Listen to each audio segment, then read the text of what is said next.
vender é lugar, administrar, investir, pra plantar e colher, pra cuidar e gerar mais valor. HF Corretor, HF Corretor, HF Corretor.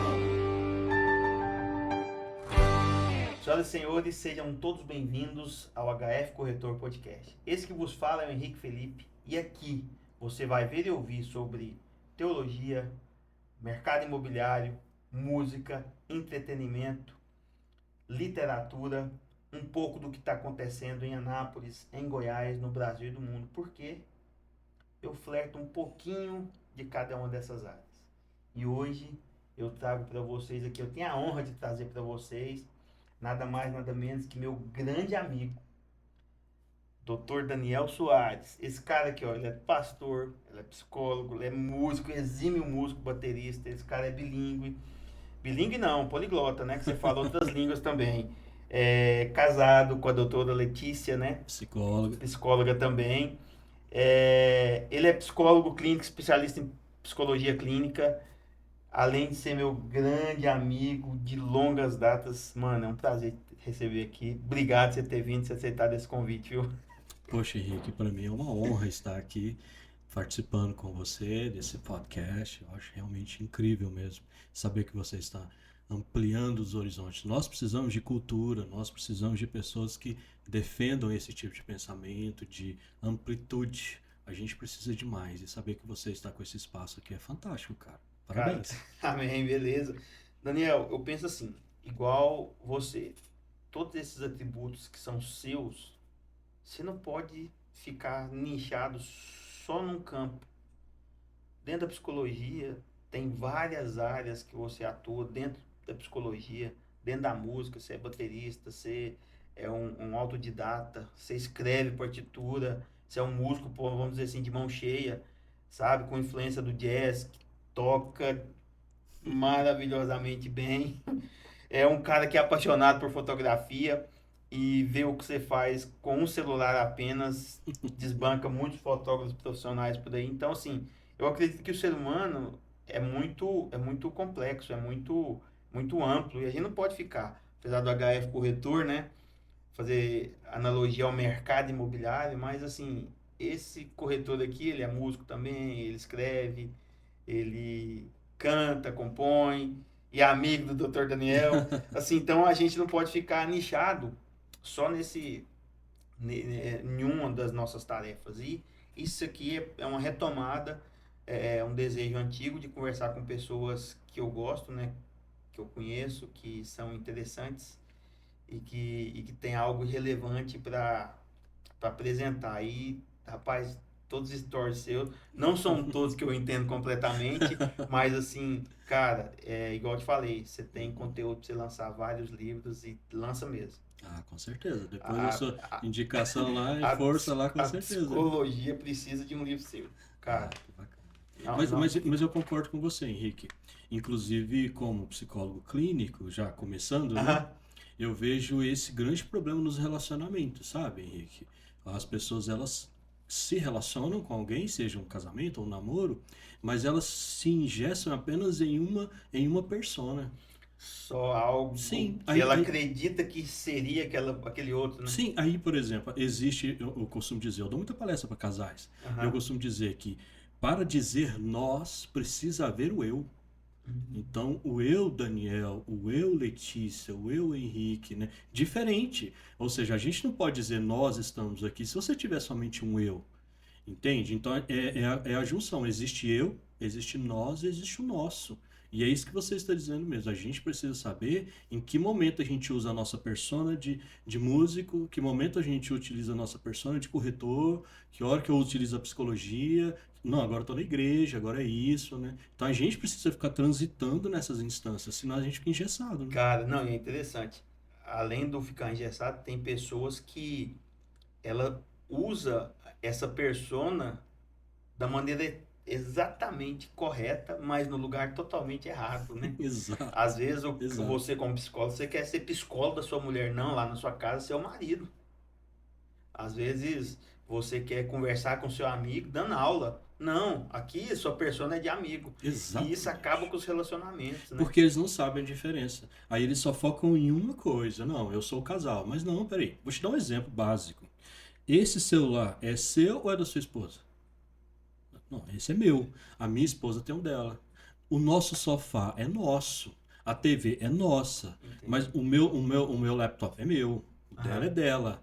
Então, se a gente precisa saber o que é meu e o que é nosso num relacionamento. Entendi. Senão vira bagunça. E aí eu não sei mais onde começa o meu, onde começa o nosso. E de repente eu já tô querendo que você tenha atribuições que não são suas.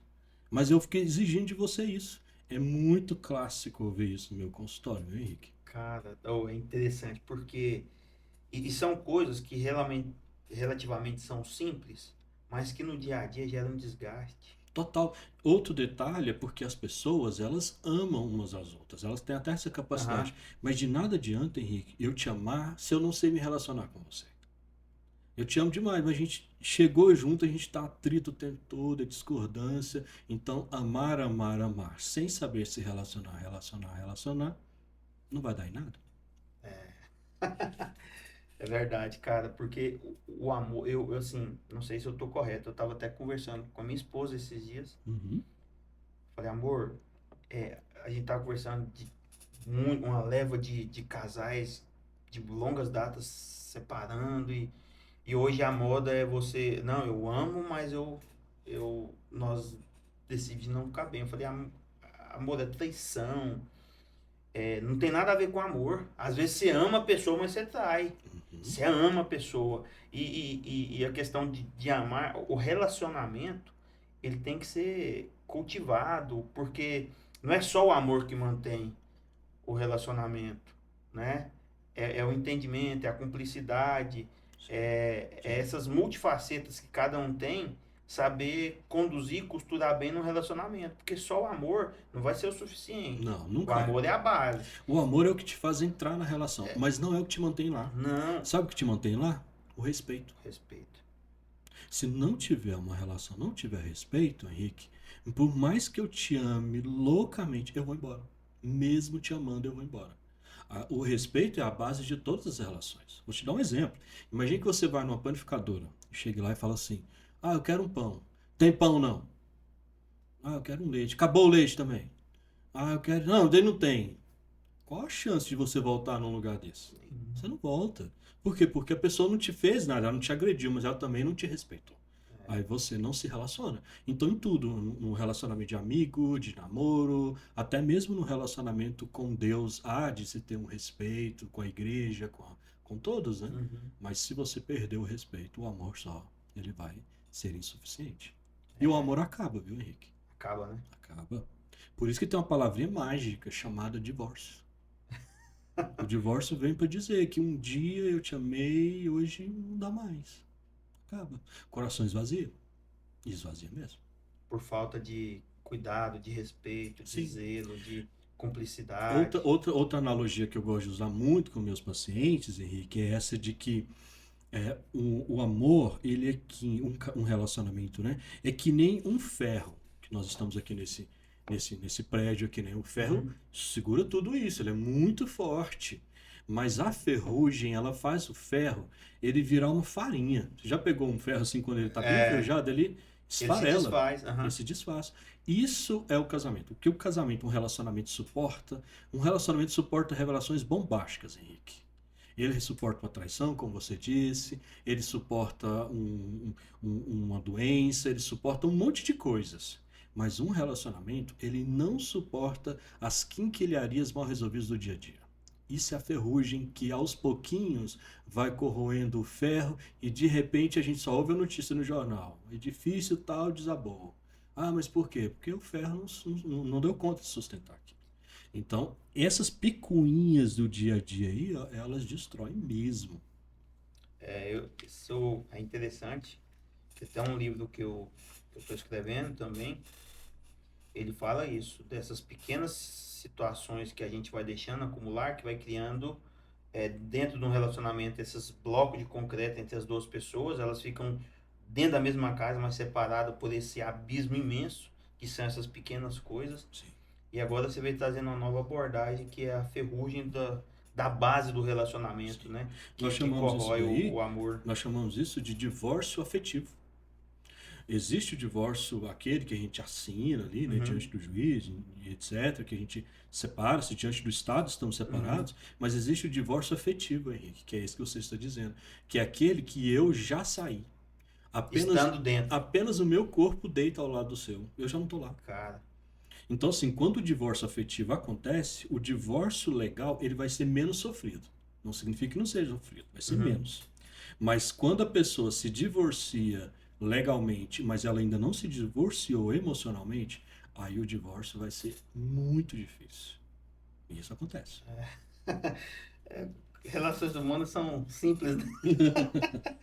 Daniel, quantas doenças psíquicas, assim, à luz da ciência, à luz da medicina? Porque muitas pessoas, eu não sou médico, não sou psicólogo, mas a gente vê que não é normal, assim, que a pessoa precisa ser tratada e a pessoa às vezes não se dá conta disso. Explica para nós, assim, o que é essas doenças psíquicas à luz da ciência, da medicina. Sim.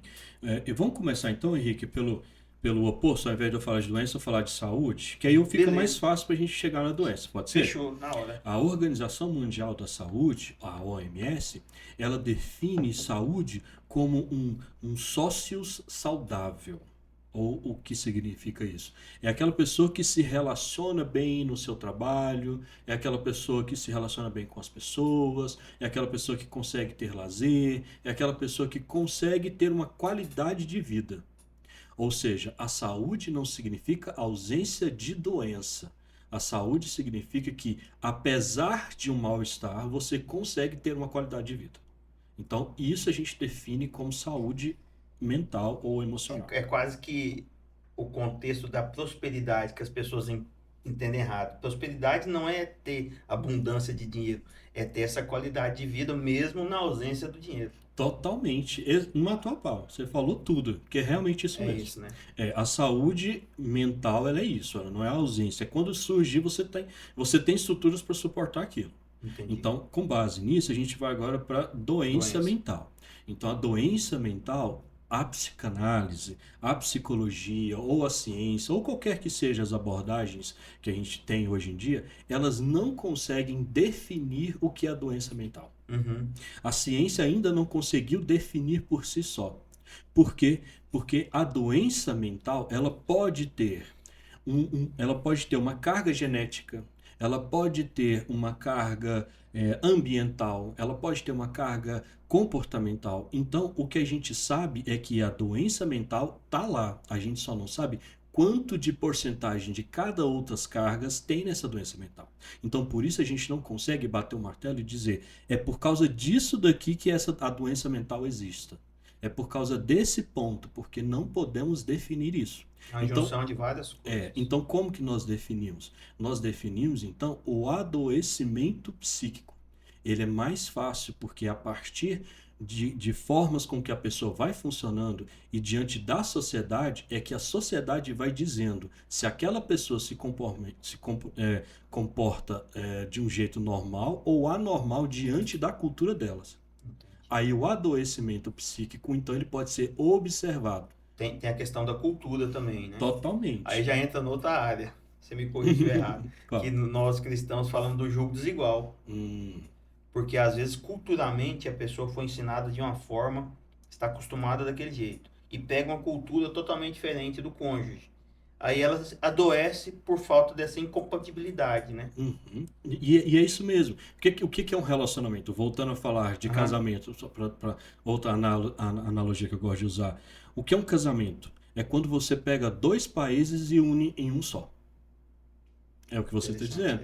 Mas é muito difícil. Você vai ter que tentar entrar num nível ali no equilíbrio. Imagine o Brasil se relacionando amorosamente aí com um país aí, deixa eu pensar aqui, a Inglaterra.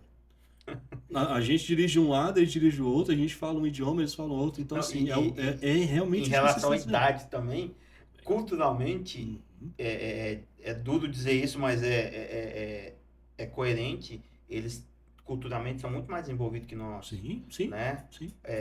Esse jeitinho brasileiro que as pessoas nos atribuem tanto, tudo é cultura. Tudo é cultura. Porque tem coisas do nosso jeitinho que a cultura deles não permite. Não passa nem pela cabeça deles. Totalmente, Né? totalmente. Tem um país aí que, você que viaja muito o mundo, que tem a catraca livre para pessoa que esqueceu o dinheiro. Olha. Aí um brasileiro perguntou, rapaz, mas como que você vai saber se a pessoa realmente esqueceu o dinheiro? Aí a pessoa do país falou assim, mas como que uma pessoa vai fazer isso? Sim. Porque culturalmente nós somos muito distantes desse pessoal, né? Mas, Henrique, também você vai ver no nosso trânsito. A nossa lei, ela é simbólica. A lei do trânsito ela é simbólica. Ela está na placa, ela não está na pessoa. Então, assim, o camarada vem e sobe aqui a avenida que é de 40 por hora, o cara passa de 80, de 100. Quando é que a lei vai ser eficaz? Quando ele encontrar ou um pardal ali que tira foto da placa dele, ele não quer pagar uma multa, ou quando ele encontrar com um policial, seja de qual esfera for. Aí a lei vai ter eficácia, ele vai passar devagarzinho. Por quê? Porque a lei ela é simbólica aqui no Brasil. Ela não tem eficácia para o brasileiro. Por isso que a gente tem essa cultura do jeitinho brasileiro, que na verdade é só um jeito esperto de ser. De ser, né? Por isso, Henrique, que a dor é diferente do sofrimento. A dor psíquica é diferente do sofrimento psíquico, com base nessa doença e saúde que a gente estava falando. A dor tem a ver com sensação. Eu sei onde dói, dói aqui. Então fala do corpo. Já o sofrimento, ele fala do psiquismo, de emoções. Dói em um lugar onde eu não sei. Dói onde eu não estou. Dói onde eu não posso estar ou posso ser. Entende? Então, por isso que nós temos muito dessa doença mental, dessa saúde mental, dor e sofrimento. Isso é interessante, dor e sofrimento. A dor, então, ela é... Só o microfone um pouco mais pra mim? Pra você, porque ele tá um pouco distante. Isso. Então, assim, a gente pode dizer que a dor é meio que sazonal. Ela passa, volta, passa. O sofrimento fica ali. Sim. A dor ela vai ser algo voltado ao corpo. É onde no corpo ela se manifesta. Sim. A dor é mais física. Física. Ela vai... O sofrimento é mental. Exatamente. Por isso que o sofrimento psíquico é terrível. É terrível. Meu Deus, como é sofrido. Você vê uma pessoa que está em sofrimento psíquico, ela não descansa. O que é a ansiedade? É isso, a pessoa não descansa. Ela está deitada para dormir, está pensando, ela está tomando banho, ela está pensando. Eu sou um amante do café, né? E as pessoas, mas como você consegue tomar café e consegue dormir? Eu falei, o que tira o sono não é o café. O que tira o sono são as preocupações. Deixa meu café lá, que olha que eu quiser, ajuda a dormir. Agora, o que tira o sono são as preocupações. É mesmo. Daniel, é muito interessante uma analogia que eu quero te fazer duas perguntas. Sim. Você falando de dor e sofrimento, para a gente não perder o contexto, tem uma analogia que eu ouvi um pregador falando uma vez, diz que ele chegou num determinado lugar, tinha um cachorro deitado numa tábua chorando o tempo todo, chorando. Ao ponto de incomodar, ele perguntou pro dono do lugar, falou, por que esse cachorro chora o tempo todo? Aí o dono falou assim, porque ele tá deitado em cima de um prego. Aí o visitante falou, por que ele não sai então? Ele falou, porque a dor não é suficiente. E às vezes a gente encontra isso, não que a pessoa esteja sofrendo, mas aquela dor dela é constante, porque não doeu o suficiente para ela tomar uma atitude de querer sair daquilo, né? Nós chamamos isso em psicanálise de gozo. O gozo é diferente do prazer. Essa palavra não tem muito a ver com essa conotação sexual como a sociedade tende a utilizar. O gozo, quem vai dizer isso é Slavoj Zizek. Ele vai dizer algo muito interessante. Ele vai falar assim que o gozo é quando eu me sinto bem por estar mal. É quando eu sinto felicidade por estar triste. É quando eu me contento por estar descontente. É quando eu tiro uma satisfação de um lugar que não pode me dar satisfação. Ou seja, do desprazer. É isso que você está dizendo. Às vezes a pessoa fica no sofrimento psíquico... Porque achou bom estar no sofrimento. Porque ela tem uma satisfação. Não, e às vezes, assim, é tão aflorado isso que a pessoa sempre quer estar pior que você, já viu? Uhum. Não, eu tô com dor de cabeça, não, mas a minha Eu cabeça. tô com dor no pé. É, Você a já teve minha. dor no pé? Não, pois é, dói mais que a Você tá cabeça. com úlcera, não amassou úlcera sangue, né? Então, assim, a pessoa quer sempre estar pior que você, né? Isso é o gozo. O gozo é um lugar perigosíssimo de estar, Henrique, perigosíssimo. Porque o gozo é o que te mantém na insatisfação. Aí você tá lá, você está contente de estar num lugar descontente. São aqueles relacionamentos que você vê a pessoa que nitidamente ela tá ali, sabe? Um sofrimento que a pessoa agride ela, trai, maltrata, e ela tá lá. Mas por que você tá aí? Por que você não sai? Ah, mas é porque ele tá nervoso aquele dia. Não, é não isso. Aí tenta justificar o outro, mas na verdade não. Há uma satisfação aí. Uma satisfação inconsciente, Cara, obviamente. isso é interessante. E antes de fazer a segunda pergunta, Uhum. isso é diretamente ligado a mim, por quê? Porque eu já sofri violência doméstica. E é isso, quando você é alvo, você, no caso eu e minha mãe, sofrimos violência doméstica. E isso, por exemplo, não larga, abandona, não, vai mudar, não, é igual que você estava nervoso, não, ele bebeu algumas a mais. Então, assim, a pessoa, ela deixa chegar num ponto que, graças a Deus, o nosso foi diferente, mas tem o que a gente vê hoje que está em alta, né, o feminicídio, que evolui para uma morte, para um homicídio, um feminicídio e coisas bem piores, sendo que esses sinais, a pessoa falando de relacionamento, né, as pessoas já veem no começo, no namoro, quando ele te trata mal perto das pessoas, quando ele te pega mais ríspido, não vai mudar no casamento, Sim, vai sim, só agravar, né? sim, concordo Então com são você. coisas, a questão desse gozo é muito perigoso, como você Demais, disse. demais. É É um lugar perigosíssimo. E veja, os relacionamentos têm isso. Essa semana mesmo atendi pessoas no meu consultório que defendem esse tipo de pensamento inconsciente, sabe? Sem saber. Mas são aquelas pessoas assim, Henrique, que elas olham na multidão e elas olham lá e falam: aquele ali, ó, eu quero aquele. Mas por que você quer aquele? Olha o tanto. E por que aquele? Porque aquele tem um traço. Aquele tem um ponto. Aquele camarada ali, aquela pessoa, aquele relacionamento, aquilo ali tem alguma coisa. Tem o quê? Aquela pessoa vai me manter insatisfeita. É esse Aí que ela ela quer. entra no relacionamento, ele entra no relacionamento, ele quer a amizade do outro, onde o outro vai vir abusar, vai tirar o dinheiro dele. Ele já sabe que aquela pessoa vai fazer isso, mas ele já entra naquele relacionamento e fica lá. E fica um Querendo. tempão. E não consegue sair.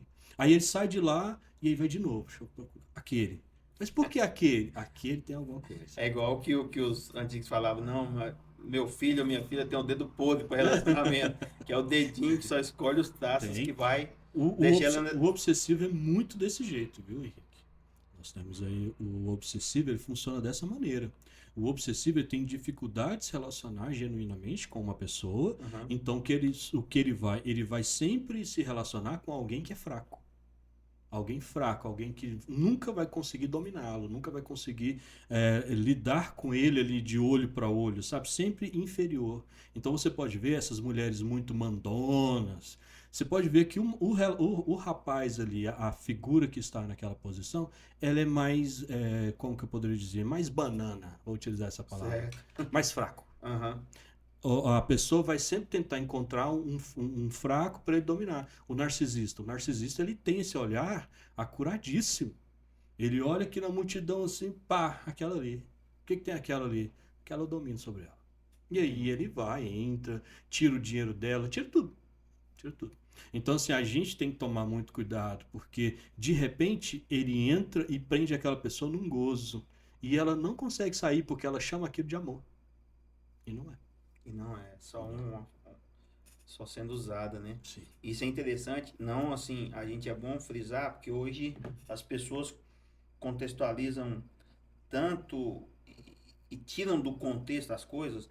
Nós não estamos falando, como você vê, do cara mais fraco, banana, não é o contrário do cara machista e autoritarista, não tem nada a ver. Não, não, Cara, não. né, é bom deixar isso claro para as pessoas que a pessoa ela precisa se colocar, né? Sujeito. Mas desde que É um sujeito. desde que não fere a dignidade. Sim, é o sujeito. Quando nós só temos duas instâncias. Ou você é sujeito da sua história, ou você vai estar sujeito à história do outro. Então, o simples sujeito à história do outro é o fraco, que não consegue ser sujeito. assim. Seria o passivo, vamos dizer assim. Exatamente. E É a outra aquele pessoa só fica ali na que voz eu vou ativa. pisar no seu pé, você vai doer, vai sangrar e você não vai falar nada.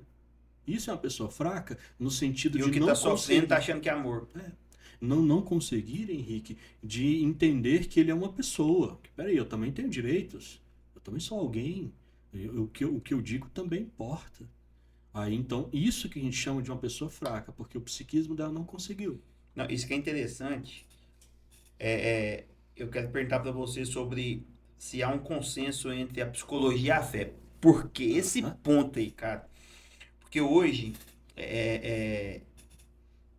as pessoas, assim, não hoje, mas um tempo atrás, as mulheres sofriam violência doméstica, os homens eram agressivos, eram autoritários, não deixava ela expor seus sentimentos até mesmo na cama, né? Por quê? Porque o homem é o cabeça, a mulher tem que ser submissa, totalmente um contexto errado, né?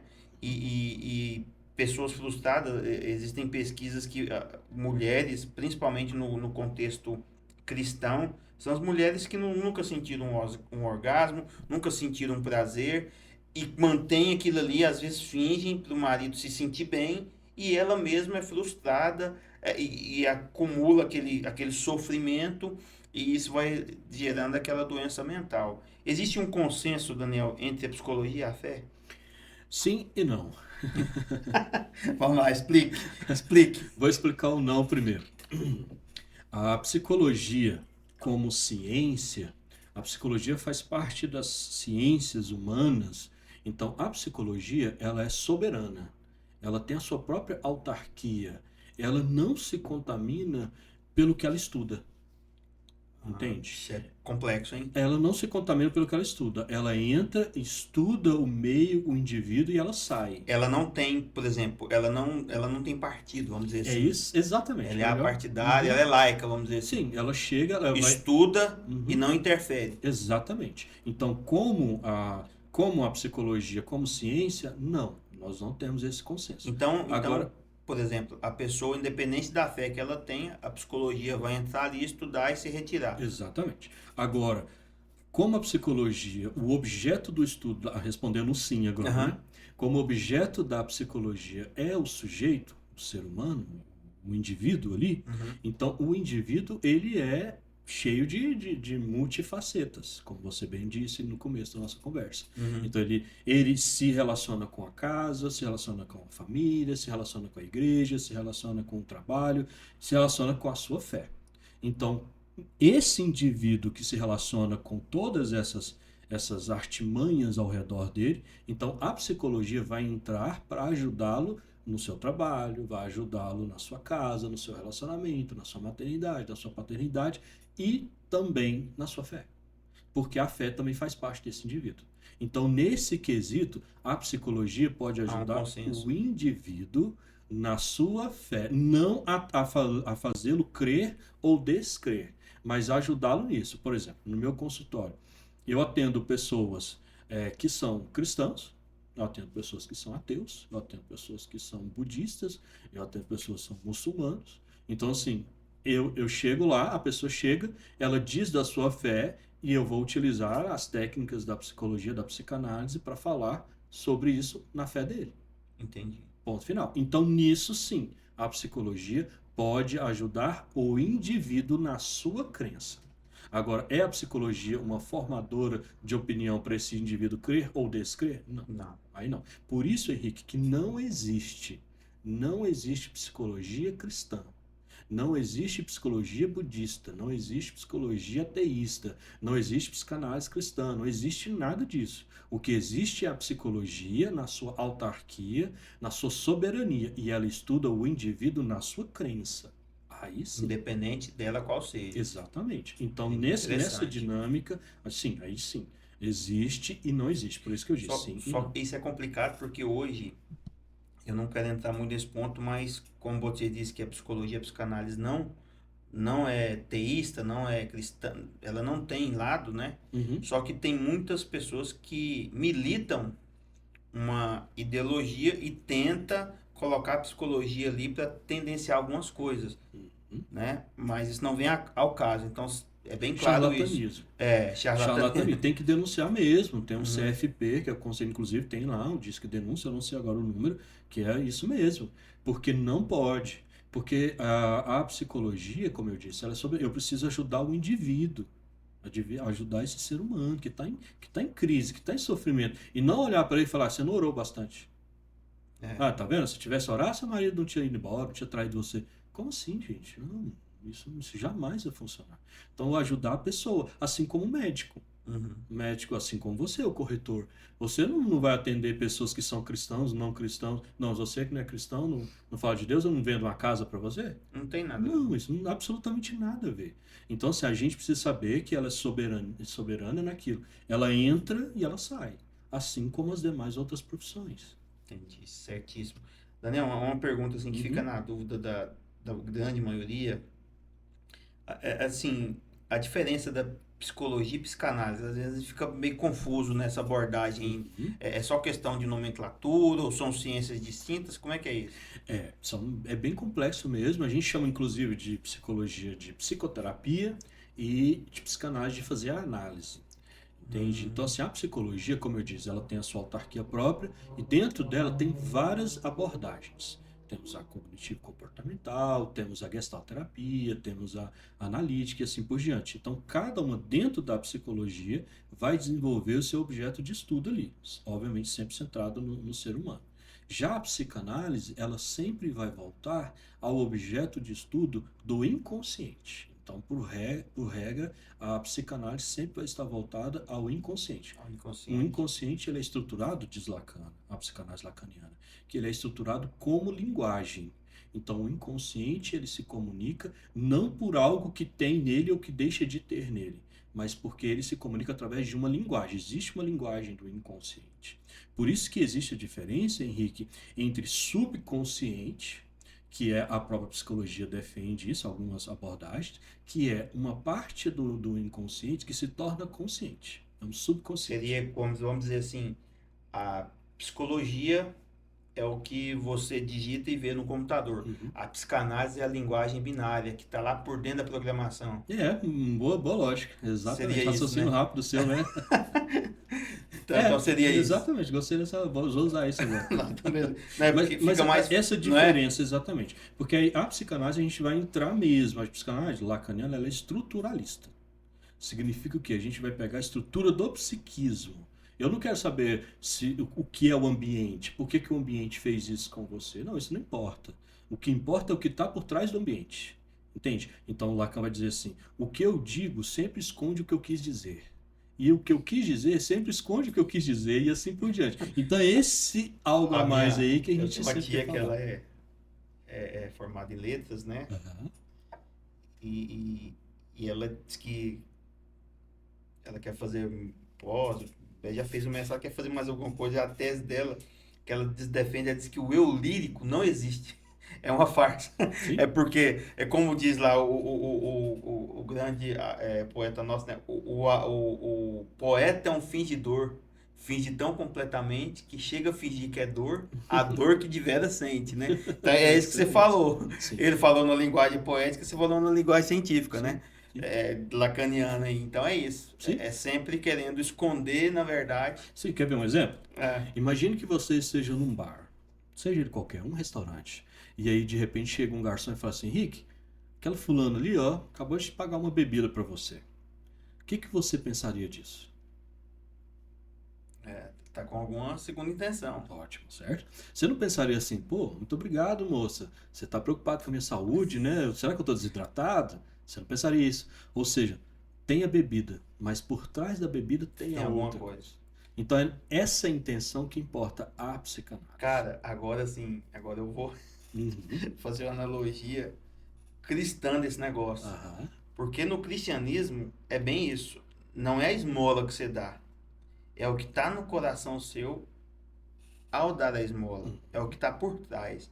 Às vezes você faz o bem, não porque você é bom, mas para manipular alguma coisa, você faz o bem para que as pessoas achem que você é bom, mas o seu coração, o que vale mesmo é a intenção. Então, o que a psicanálise estuda é a intenção, o que vem Sim. por trás do que está acontecendo. Exatamente. É o código não binário, então. Tá? Mas isso que você falou Interessante, cara. isso mesmo, Henrique. Às vezes, o meu egoísmo, ele pode vir disfarçado de um altruísmo. Eu chego lá e levo uma cesta para uma família em necessidades, realmente necessidades reais. E aí eu chego lá, tiro uma selfie, ó, ajudando aqui, ó, pessoal, tá aí quebrado aí, ó, tá lascado. Tô ajudando. Papel de cristão, irmão. O cristão tem que ajudar. Aí você chega e pergunta assim, ó, mas por que você tá fazendo isso? Não, porque eu me sinto bem em ajudar. Não, você sente bem aparecer ajudando. Entendeu? Mas peraí, mas não deveria a sua resposta dizer, eu estou fazendo isso porque o fulano ali está precisando? Ou seja, o seu egoísmo vem disfarçado de um altruísmo. Você não está fazendo aquilo porque você quer. Então, por isso que em psicanálise a gente nunca foca no fenômeno. Não importa o fenômeno. Não importa. É o que está por trás do fenômeno que isso interessa. Por que ele está desaguando ali? É porque tem alguma coisa. É o drink. Tem alguma intenção aí por trás. Então é nessa intenção que a gente vai. Diferente de muitas abordagens da psicologia, por exemplo. Entendi. Legal, cara. Daniel, durante muito tempo, o diagnóstico das igrejas evangélicas para as doenças psicológicas e psiquiátricas era unânime. Não existia doença. Sim. Existia, sim, a ação do diabo. Se você está com depressão, é o cão que está no seu corpo. Nós temos que te exorcizar. Cara, graças a Deus isso tem diminuído, mas por você ser um cristão, um psicanalista, um psicólogo, você ainda depara com muito dessa abordagem de que essa carga pesada que a igreja às vezes coloca no ombro das pessoas, de que a doença mental é do diabo e não a doença de fato? Sim, Henrique, infelizmente sim, cara. Isso daí é algo muito recorrente mesmo, muito.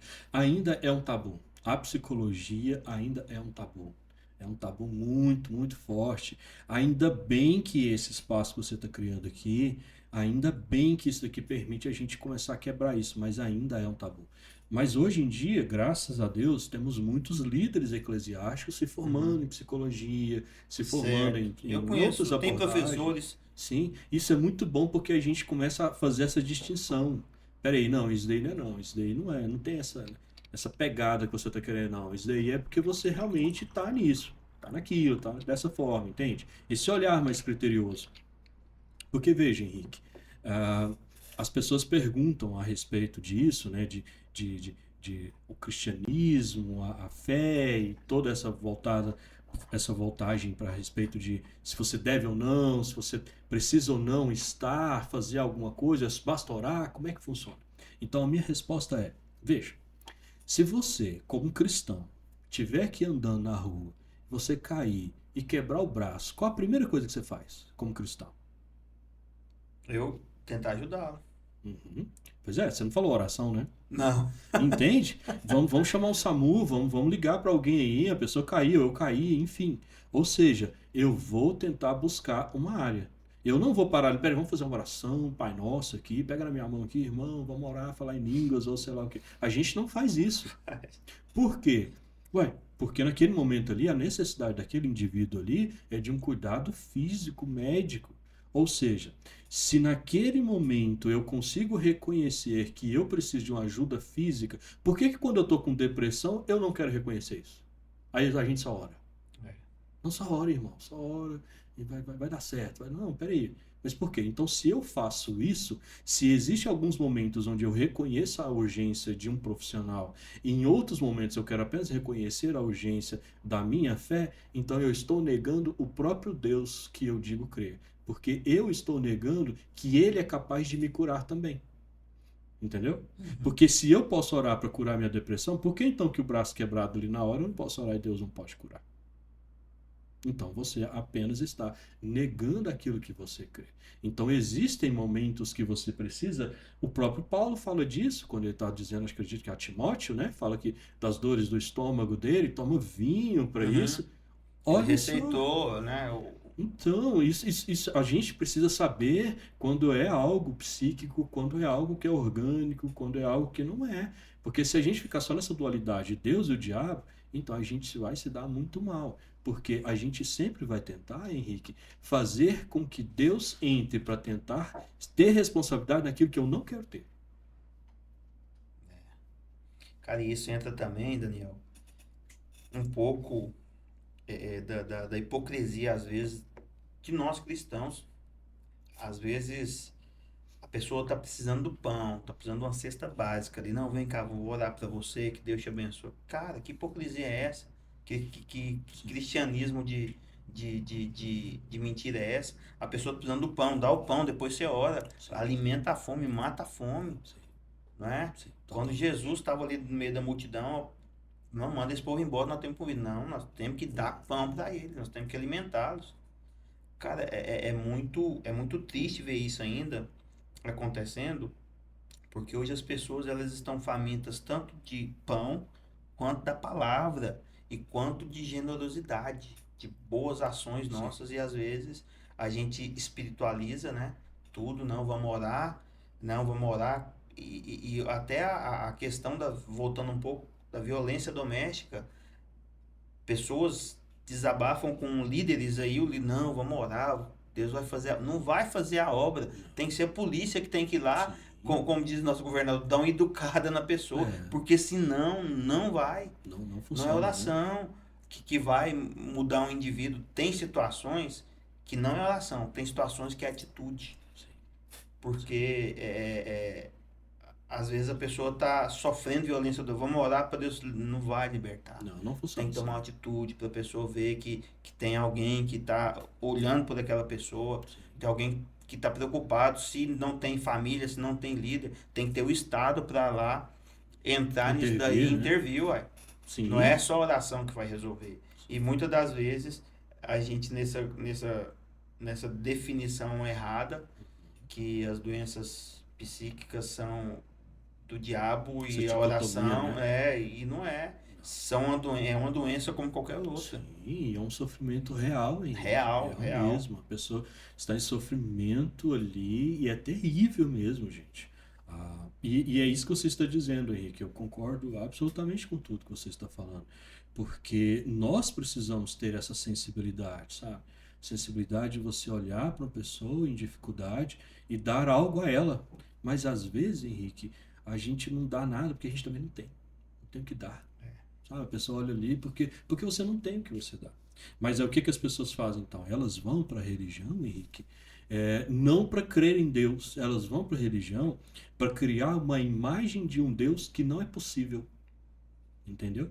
Elas vão para a igreja não porque elas amam a Deus, mas elas ainda não conheceram o que é o Deus verdadeiro. Elas vão com base na imagem que elas acham que Deus é. Ou Deus é um carrasco, que ele vai destruir todo mundo, ou Deus é o Papai Noel, que vai dar bênção para todo mundo. Então sempre essa dicotomia. Infelizmente é o Deus que venderam para elas, né? Sim, a imagem. Então elas adoram a imagem. Isso é fato. Né? Porque o meu sogro, que é pastor também, sempre fala assim, se a nossa teologia é errada, a nossa fé é errada, a nossa ética é errada. Então um compromete o outro, né? Sim. Fica muito difícil da gente dar ao cabo dessa situação. Sim. Daniel, essas pessoas que vêm com essa carga, vamos dizer assim, uma carga eclesiástica, né, desse peso que é o cão, até isso desestimula, né, ou desencoraja elas a procurar um tratamento especializado, um tratamento eficaz para tratar essa doença. E essas pessoas que chegam até você, que vêm dessa carga, é mais difícil o tratamento? Ou quando elas sentam no seu consultório, elas sentem um alívio daquele peso que foi colocado ali se desfazendo? Como é que é essa... Então, Henrique, Anápolis, falando da nossa cidade, Anápolis tem o quê? 94% de cristãos. Então, sim, basicamente, muitas pessoas que eu atendo no meu consultório, ou elas professam uma espécie de um cristianismo, ou algum tipo de religião ali. Né? Mas sim, Henrique, atendo muitas com essa carga que você está dizendo. Mas eu vejo assim, Henrique, é muito difícil atender um religioso. O religioso. Meu Deus, é dificílimo, Henrique. O religioso, ele é basicamente, assim, usando bem uma palavra bem pesada, mas é quase uma psicose, sabe? O religioso, aquele religioso assim que chega aqui e toma essa água. Glória a Deus. Graças a Deus, tomei essa água. E agora vamos comer essa bolacha. Peraí, vamos orar primeiro. Aí comer a bolacha, glória a Deus. E agora vamos sentar. Não, peraí, vamos sentar aqui, vamos orar. Peraí, eu tropecei. Não, peraí, vamos fazer uma oração, uma campanha. Sabe essa pessoa que o tempo todo não desliga dessa personagem? Esse é o religioso. O religioso, Henrique, é muito difícil. E geralmente, quando a pessoa estereotipa demais, não sei se é assim que fala, Sim, exatamente. essa pseudo-santidade tem muita coisa escondida por trás, Muita né? coisa. A gente pode chamar que aquele sepulcro caiado por fora tá branquinho, por dentro é só podridão. Sim. É bem possível, Henrique, porque algumas pessoas dessas aí, elas não entram no processo analítico ou psicoterapêutico. Ela não entra. Ela não consegue. Então ela já tem ali uma barreira que a impede de entender ela mesma. Porque há duas coisas. Ou Deus precisa fazer tudo por ela, ou é o diabo que está fazendo. Então essa Dualidade. Sim. Então assim, o fanático ele tem essa regra. O fanático você nunca acessa ele. Você nunca conversa com o fanático. Você pode tentar, mas você nunca vai conseguir. Você só vai conseguir conversar com o fanático religioso quando você entrar na fala dele, porque ele não tem discurso. Ele fala, mas ele não entra no discurso, que é diferente, entende? É aquela fala que fala e terminou, você não entendeu nada. O que esse cara falou? Não sei, ele falou um monte de palavras aí aleatórias, mas não serve para comunicação. Então, o fanático, ele tem uma missão. E a missão dele é resgatar você da ignorância. Essa é a missão dele. Ele não está ali para sentar e tomar um café, bater um papo. Ele está aqui para salvar você. Ó. Você com essa barba, você com essa tatuagem, você com essa camisa. Camisa você não pode, que é pecado, isso que é pecado, isso que é pecado. Então, o religioso é quase que impossível atender ele. Agora, o cristão, aquele que realmente entende o que é o evangelho, entende...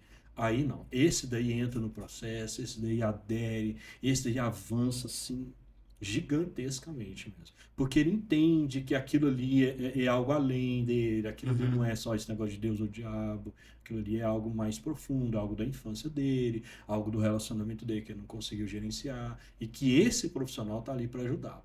Então, por isso que essa pergunta que você me falou, eu precisei dar essa explicação. O religioso é difícil. Essa distinção, porque a gente mistura, né? E a nossa mente, assim, essa pessoa, se a gente olhar assim, primariamente, nossa, essa pessoa que é o ideal de pessoa que a gente deve ser. Uma pessoa que ora para tudo, né?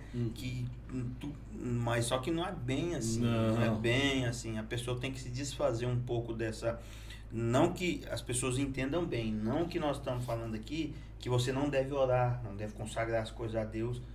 Deve orar, deve consagrar, sim, mais oração, melhor. Mas o que nós estamos falando aqui é a pessoa que deixa esse estereótipo de pseudo-religioso para esconder coisas miseráveis lá atrás. Que não deixa ser atingido, ser acessado, na verdade, pelo tratamento. Sim. Por exemplo, o próprio Jesus fala disso, Henrique. Jesus conta uma parábola que veio o semeador e saiu a semear, mas ele não lançou a semente, hein? A semente foi caindo ao longo do caminho, não é isso que diz lá? Ou seja, aí caiu no terreno pedregoso, caiu no terreno ali, ela não deu fruto. Mas aí o semeador no final vai lá e lança no lugar certo. O semeador, ele sabe o lugar certo de semear. O que Jesus está dizendo?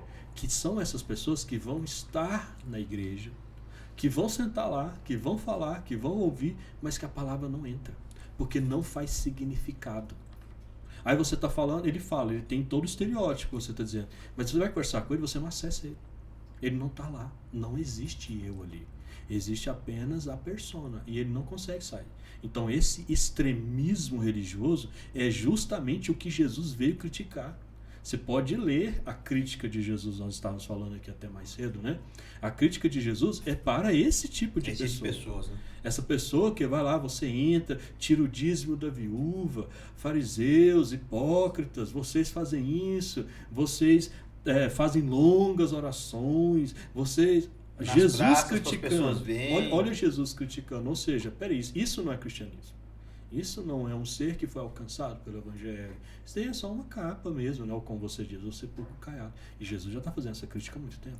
Então, esse extremismo... Não é nada aí, de novo, né? Não, esse extremismo aí não funciona. Cara, claro que existe o sigilo médico, né? Porém, justamente por causa dessa mentalidade arcaica que a gente está falando aqui, muitos cristãos já sofreram e têm sofrido quase que sozinhos e calados com problemas relacionados à saúde mental. No consultório, né, você já falou que depara vários cristãos e não cristãos também, né? E é independente de religião, né, Daniel? A saúde mental, ela não escolhe cor, raça, religião. Não. Todos nós estamos sujeitos, né? A gente só tem uma forma de você nunca ser atingido pela angústia. E só tem uma forma. Adivinha qual é? Não sei. Você não está vivo.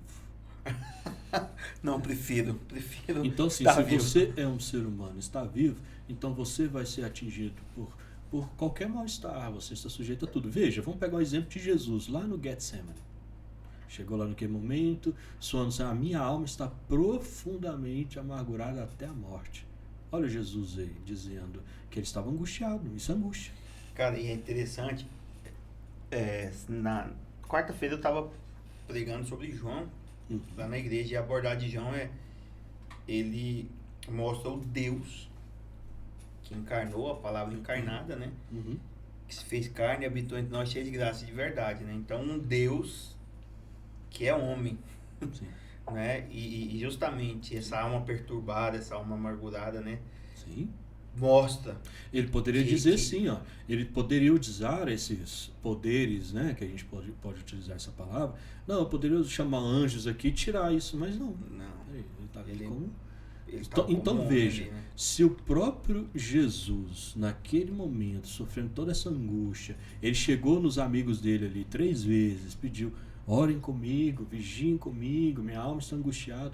Veja, se o próprio Jesus pediu ajuda, quem somos nós para dizermos que a gente não pode fazer isso? Você bateu num ponto muito importante, Daniel. Na vida eclesiástica, vamos dizer assim, tem até um livro muito famoso chamado Pastores em Perigo. E o que acontece? Esse livro fala, né, dos pastores, o perigo que eles correm, que ele trata da vida de todo mundo e quem vai cuidar da dele, né? E a pessoa, o fato de pedir ajuda é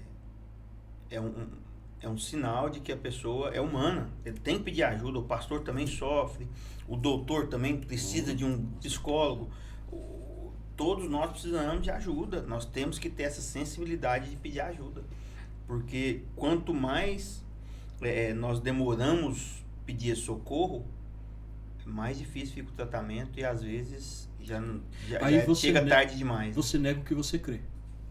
Você passa a negar aquilo que você crê. Porque, peraí, existem momentos em que você precisa. O próprio Cristo fez isso. Então, se eu digo que eu sirvo a esse Cristo e ele fez isso, por que eu não posso? Então, eu estou negando aquilo que eu creio, né? Então, sim, eu atendo muitos líderes evangélicos, vários pastores aqui, muitos mesmo, há um bom tempo eles aderiram muito a esse processo por causa disso, Henrique. Porque é o que você está dizendo. Ele sabe da vida, né? Vamos colocar assim, entre aspas. Ele sabe da vida de todo mundo, mas ninguém sabe da vida dele. E a vida dele, às vezes, é um inferno. Literalmente. Difícil, muito angustioso. Eu atendo muitos líderes religiosos que já pensaram em se matar várias vezes. E que ele tem que vestir aquela máscara para tentar suportar tudo isso. Infelizmente, está acontecendo com frequência. Pastores tivemos aqui casos aqui em Anápolis, suicidando, né? Sim, com grande frequência, né? Isso é terrível, isso. Como que uma pessoa que, como se diz, ajudou tantas vidas a se salvarem, chegou a um ponto de não ter ninguém para ajudá-lo, cara. Isso é negar a fé, entende? Isso é negar o que você crê. Peraí, se você se coloca como alguém que pode ajudar alguém, como um líder, então por que não pode ter alguém acima de você que também possa chegar e te ajudar? Então você está dizendo que aquilo ali não funciona. Então você nega o que você crê. E aí a pessoa sofre, né? Aí entra, como eu disse, entra no sofrimento psíquico, que é muito difícil. É complicado. Daniel, como é que você assimila psicologia, teologia, ciência e a fé? Isso aí é fantástico. Como é que você faz essa assimilação aí? Nós temos muita pegada de que a ciência da psicologia ela é fantástica, mas você vê que muitas coisas que Jesus falava e fazia, Jesus é como se a psicologia meio que bebesse dessa água dele, entende? Assim, não que eu estou dizendo que foram coisas definidas, que eles beberam da fonte de Jesus para formar a sua própria visão da psicologia. Mas eu vou dar um exemplo básico. Jesus ele funcionava quando as pessoas chegavam nele e perguntavam algo para ele. Jesus, é lícito dar o tributo a César, pagar o imposto lá? Aí Jesus, de quem é essa? Cadê a moeda? Aí, de quem é essa imagem na moeda? Não, então dai a César o que é de César. O que Jesus fez? Jesus devolve a pergunta com uma outra pergunta. Nós chamamos isso de maiêutica. A maiêutica é quando isso. O Henrique chega em mim, Daniel, e essa água tá boa? Ela é boa para você? Ela é boa para mim. Então, assim, eu devolvo uma pergunta com outra pergunta. Em análise, era mestre em fazer isso, né? Em análise, ou até mesmo na psicoterapia, a gente faz isso. Tá, beleza, fulano falou isso, mas Henrique, como que é isso para você? Como que você entende isso? Aquilo que naquele dia aquela pessoa falou para você, como que aquilo chegou até você? Não, Daniel, eu gosto disso. E você, Daniel, você gosta? Você gosta, Henrique? Por que você gosta? Então a gente vai na psicoterapia, vai na análise para tentar encontrar o sujeito ali. Ou seja, a gente vê que Jesus fazia isso também, sabe? Ele tinha essa sensibilidade. Você pega muitas partes de que Jesus... Eu poderia, como eu disse, né? Estou tentando aí compilar algumas ideias a respeito disso. Tem muitas coisas, a gente demoraria muito tempo para falar. Mas eu posso dar um exemplo bem básico? Faça. Veja, você sabia que Deus não existe? Isso é complexo, né? Antes de vocês cortarem, peraí, corta não, deixa eu explicar. Pastor Daniel. Deixa eu explicar aqui, calma, eu quero chocar vocês mesmo. Deixa eu explicar o que é a existência para nós. Tem um livro chamado do Bruce Fink, e ele vai falar sobre isso maestralmente mesmo. Ele vai dizer assim, que o real, Henrique, é aquilo que é insuportável ao ser humano. O real é aquilo que é aquilo que nós não conseguimos lidar, é aquilo que não depende de mim. Ele é o que ele é, independente do que eu penso. Esse copo é transparente, mesmo que eu não goste. Eu gosto de copo azul, mas ele não importa. Ele não vai mudar por causa da minha opinião. Isso é o real. O real é aquilo que é. Então, o real ele é muito difícil para a gente assimilar ele é insuportável ao ser humano. Eu dizer tudo o que eu penso para você no real, literal, sem filtro, vai ser muito ruidoso, você não vai suportar. Eu não suporto, ninguém suporta. Então, o que a gente faz? Lacan então vai dizer que nós precisamos filtrar o real. Nós precisamos pegar esse real e dar um jeito de torná-lo mais entendível. Aí, como que a gente faz isso? Através da simbolização. Então a gente simboliza o real. Como que a gente faz isso? Através da linguagem. Então, Bruce Fink vai dizer que as coisas existem por causa da linguagem. É a linguagem que traz algo à existência. Por exemplo, você se lembra ou você já ouviu falar daquele dente de dinossauro que foi encontrado lá na praia na Califórnia, acho que no ano passado? Você viu? Eu vi. Você viu em que lugar que era? Não lembro. Não? Pois é, mas a partir de agora que eu estou falando isso para você, isso passa a fazer existência para você, porque eu estou dizendo, foi na Califórnia. Entendi. Entendeu? Então, através da linguagem, eu trago algo à existência para você, que não fazia parte do seu discurso até então. Entendeu? Então, o que é a linguagem? É a linguagem que traz algo à existência. Então, os grupos, eles criam ali, através da sua linguagem, um jeito certo de dizer se aquilo existe ou não. Então, o grupo de roqueiros, eles vão ter a linguagem dele, e qualquer pessoa que falar um idioma, uma linguagem fora, está excluído. Então, o grupo de evangélicos, o grupo de católicos, o grupo de etc., cada um tem a sua linguagem, que traz à existência aquilo dentro da sua própria linguagem. Entendeu? Entendi. Complexo, né? Mas por que eu estou dizendo isso? Para explicar a minha fala. Que eu sei que você está curioso. Mas, antes de você concluir, eu já fiz um link aqui. Eu sei, Gênesis, né? Gênesis e João. O princípio é do verbo, a palavra, né? Eu sabia que você ia fazer isso. Então veja, a partir desse ponto em que é a linguagem que traz algo à existência, porque veja, é a mãe que chega e nomeia o choro para a criança. A criança está chorando e a mãe chega e usa a linguagem. Meu filho, não, esse choro é que você está com fome, meu filho. É, mamãe vai dar papá. Vem cá, vamos papar. Então, é fome, mãe? É.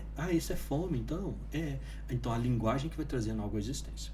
Ou seja, a partir desse ponto, como que vai surgindo para a pessoa, é a linguagem que traz ou não algo à existência.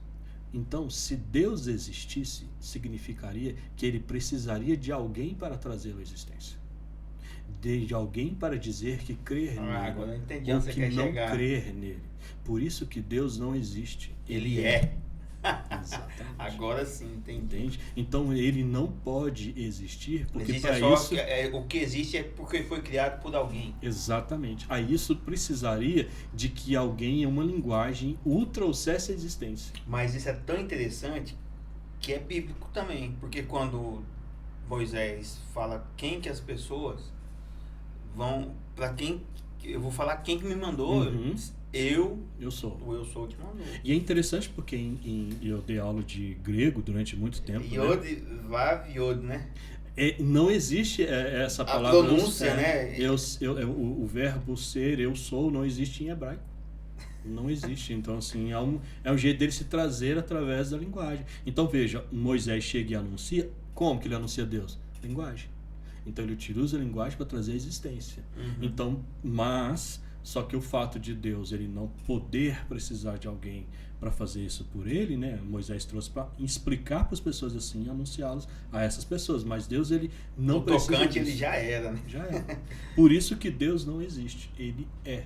Então a psicanálise, juntamente com a psicologia, consegue fazer esse linkzinho. É óbvio que é bastante complexo, mas é real. Mas no início choca, mas assim, Uhum.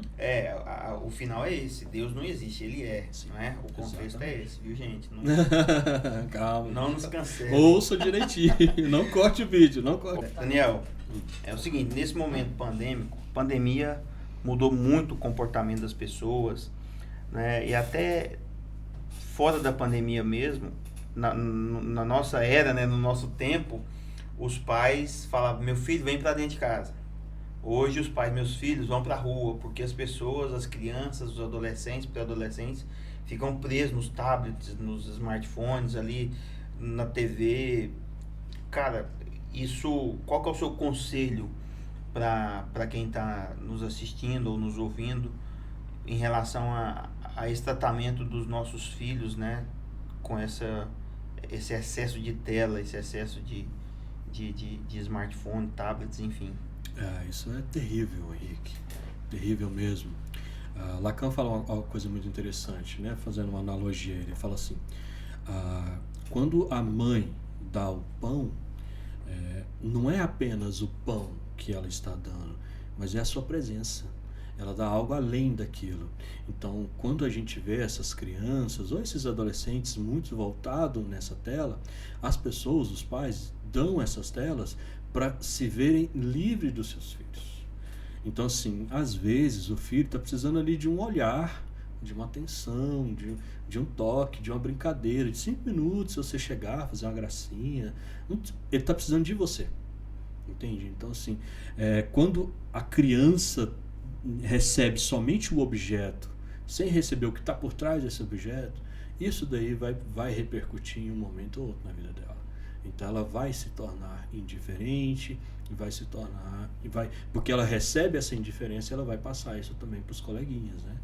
Então Cara, isso para mim é péssimo. Isso é tão interessante porque vamos transferir agora para nós pais, nós maridos, né, nós cônjuges, assim, e às vezes nós caímos nesse erro, né? A pessoa quer um tempo de qualidade conosco e a gente tá com aquela pessoa, mas tá com o celular na mão, tá respondendo um e-mail, tá respondendo uma mensagem, tá vendo um Reels, tá vendo um short lá do YouTube e não tem aquele tempo mais de qualidade. Não.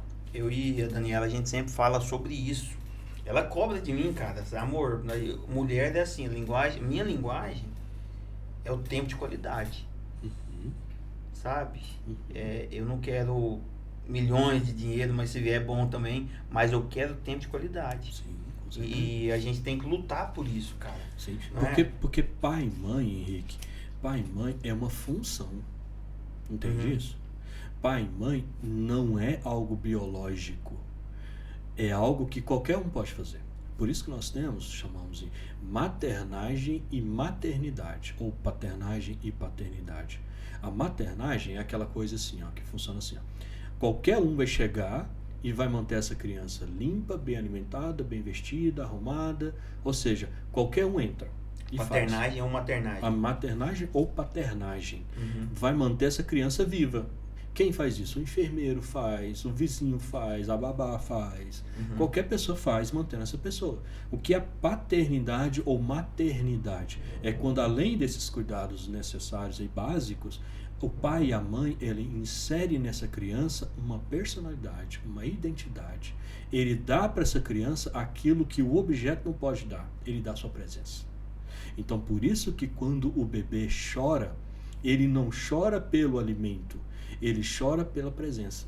Porque quando ele chora, é a mãe que traz a tradução desse alimento. É a mãe que chega e fala, como eu disse agora há pouco, meu filho, você está com fome, a mamãe vai fazer uma mamá para você. Ela vai dizer o que é. Então, para ele que não existia, começa a existir a partir do momento que ela diz, né? A partir desse ponto, o objeto, ou seja, o leite, ou o peito, ou qualquer outra coisa que ela esteja dando para ele se torna um objeto símbolo, ou objeto dom.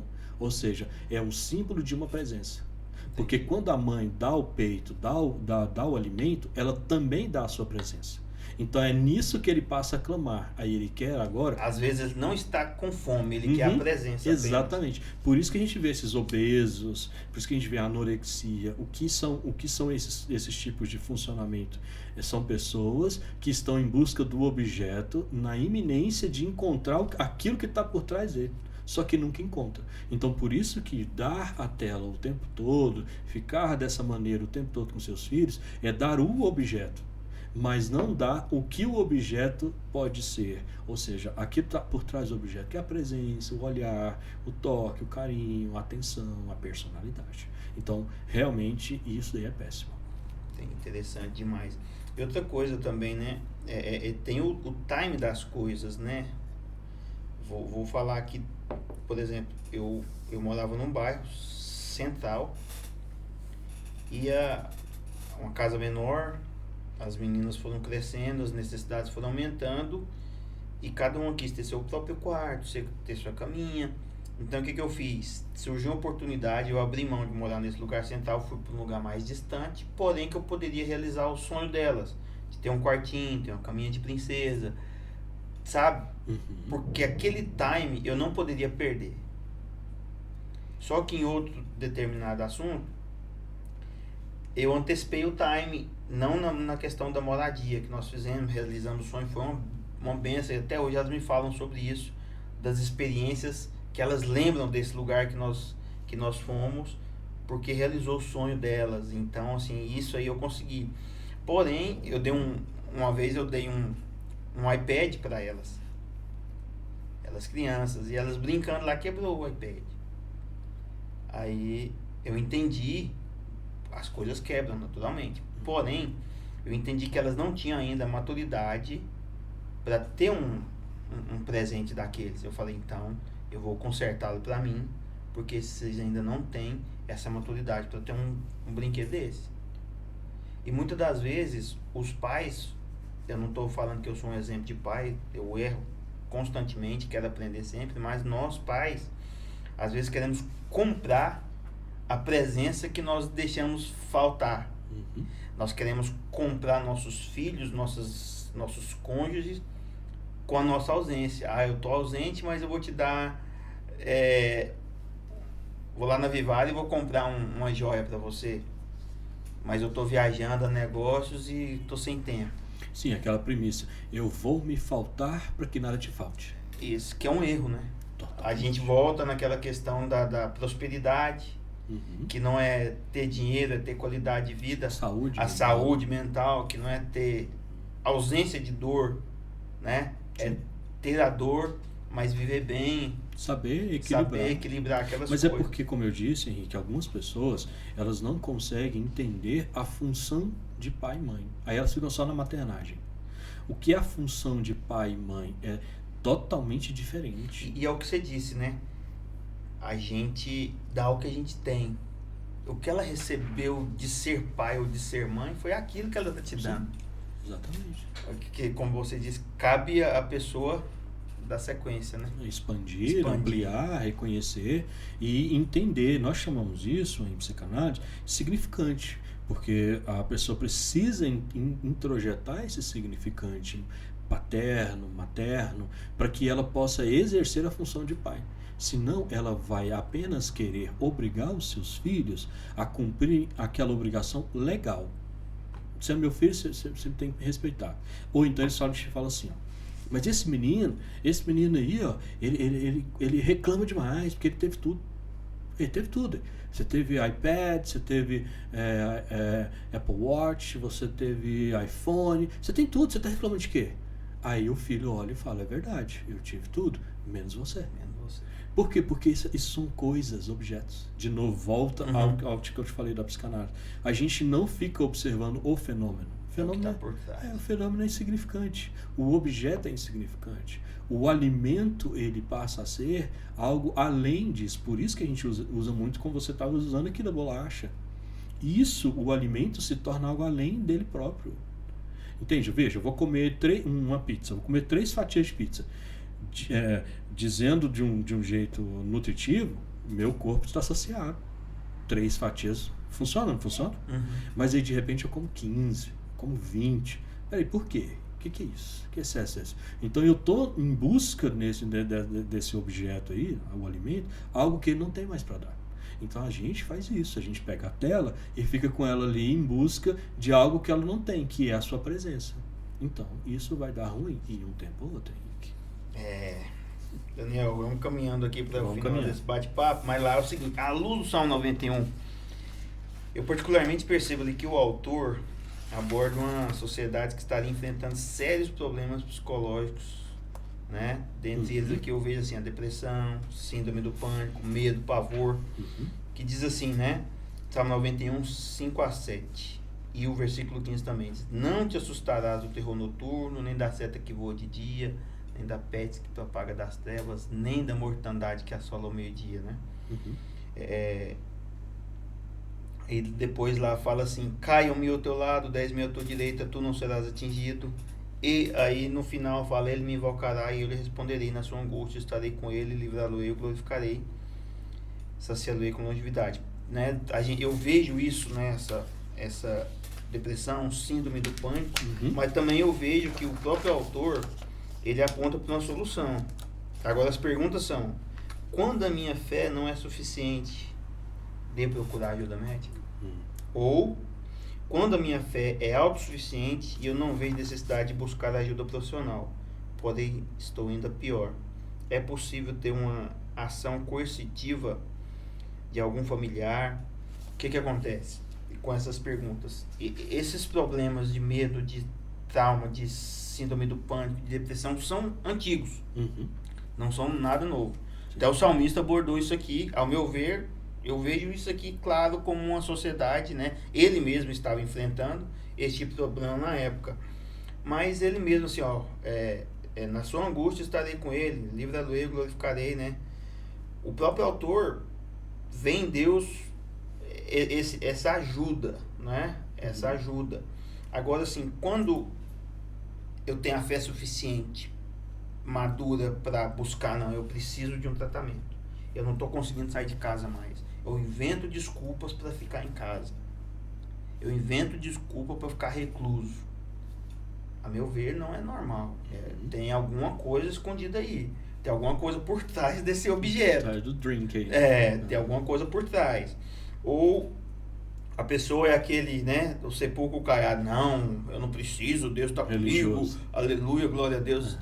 Cara, e eu vou te falar, dentro dessa pergunta, dessa segunda pergunta, né, quando a minha fé é autossuficiente, a pessoa não, ou a pessoa nem tem fé, ou a pessoa, aliás, às vezes não tem força para ir sozinho tratar.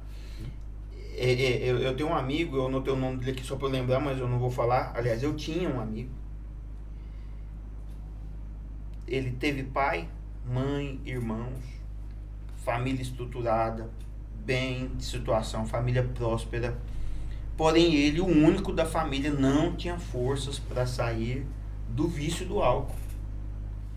Assim, dessas pessoas de situação de rua que vivem em Anápolis, ele era um dos únicos que tomava banho todos os dias, que era limpinho, mas tinha vezes que ele enveredava, que ele não conseguia voltar só. E, rapaz, eu fiquei sabendo que ele faleceu, já tinha 7 dias que ele tinha falecido. Aí, assim, me falaram na época que tem uma ação coercitiva para isso. E também já ouvi falar que se a pessoa não quer, não tem como a gente obrigá-la a fazer um tratamento. Explica isso para nós, Daniel. Sim, isso é fato mesmo. Existe sim, a família pode entrar com uma ação pedindo que essa pessoa entre em uma internação. Nós chamamos de internação compulsória, obrigatória. Ela é assim, Henrique, ela existe, mas ela seria o último do último recurso. Porque aí é só mesmo quando a pessoa não consegue mesmo, sabe? E quando é o álcool, como é o que você acabou de citar aí, Henrique, é muito pesado. É muito pesado, porque entre o álcool e a família, ele já fez a decisão dele. Que é o álcool. Ele não vai abrir mão. Não é simples assim. E como eu acabei de dizer, há o objeto e atrás desse objeto existe algo mais. Então o álcool é isso. O álcool é quando a pessoa está em busca de uma bebida que lhe traga um alento, e aí ele bebe e consegue. E amanhã ele quer de novo, porque ele conseguiu ontem. E ele consegue um pouco mais de alento. Aí no outro dia, quando é fé, tem 10 anos assim. E é tentando nessa máscara. Então isso é muito complexo. Então, existe sim essas medidas obrigatórias, mas eu não acho que é mais uma tentativa de salvar a vida dele. Isso. Mas não de fato de resolver o problema.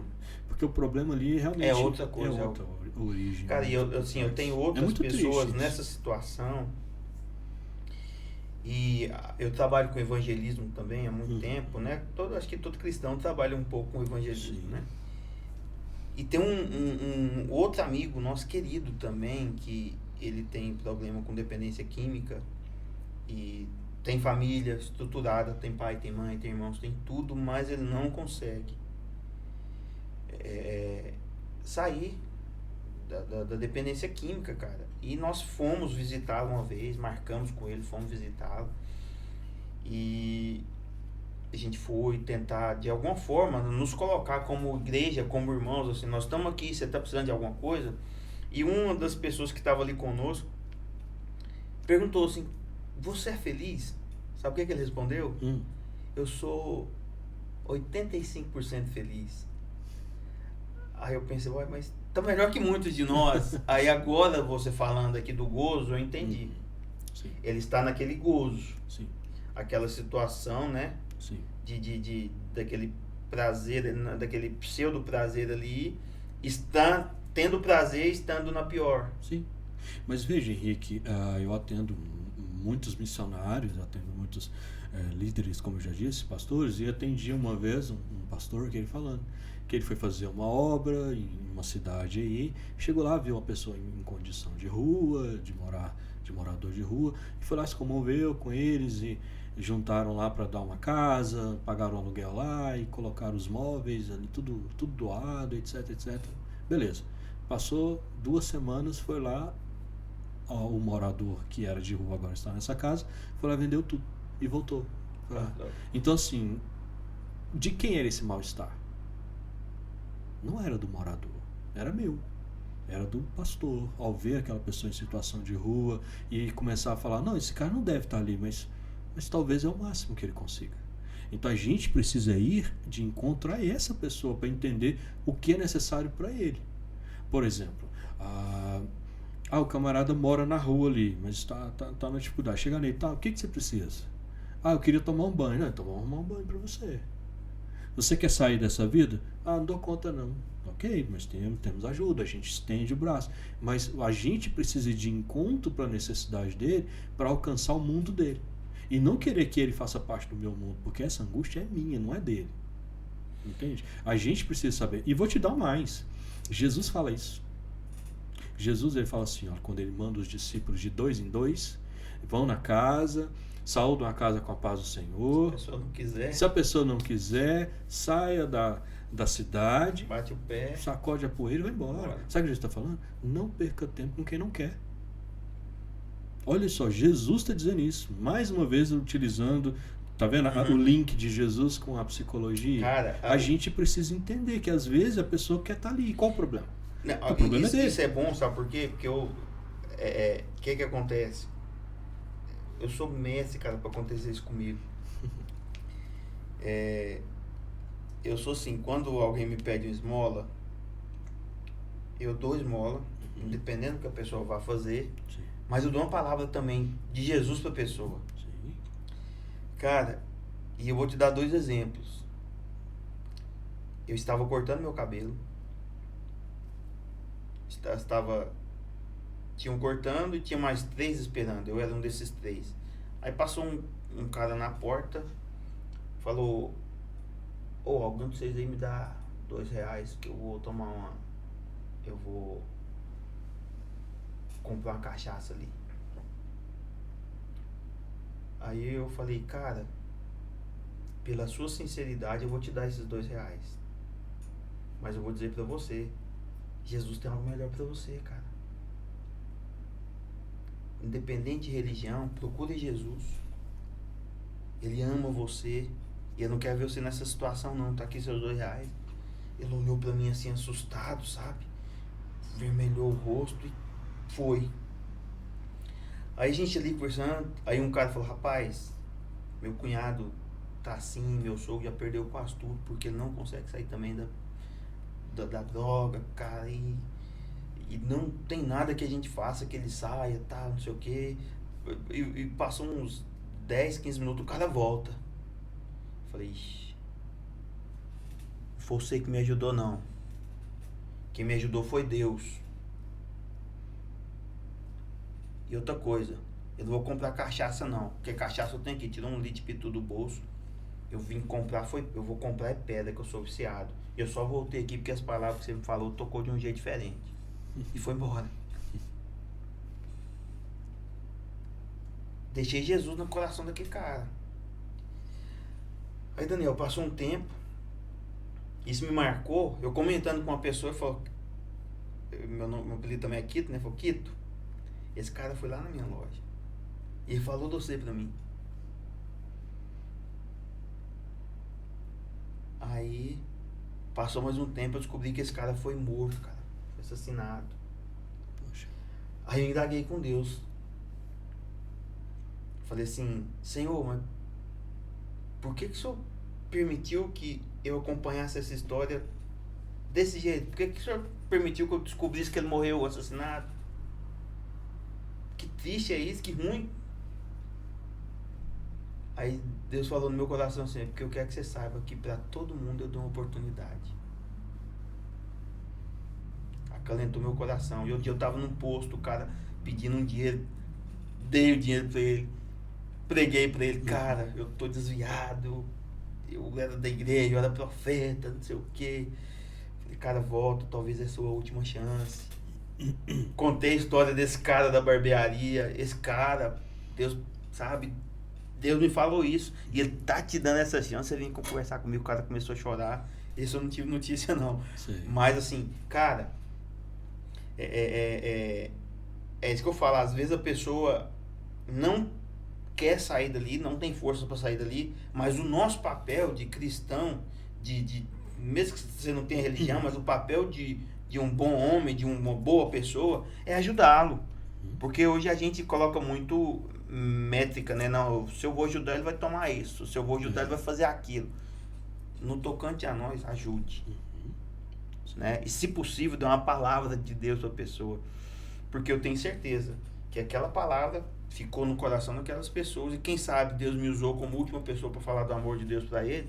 para demonstrar bondade para ele, porque Deus é assim. Apesar do nosso pecado ser diferente do dele, nós temos pecado e Deus nos aceita da mesma forma. Sim, com certeza. Né? Com certeza. Isso me marcou, cara. Mas enfim, vamos lá. Você me emociona essa história desse cara. Que bom, cara. É assim. É bom se sentir útil, né?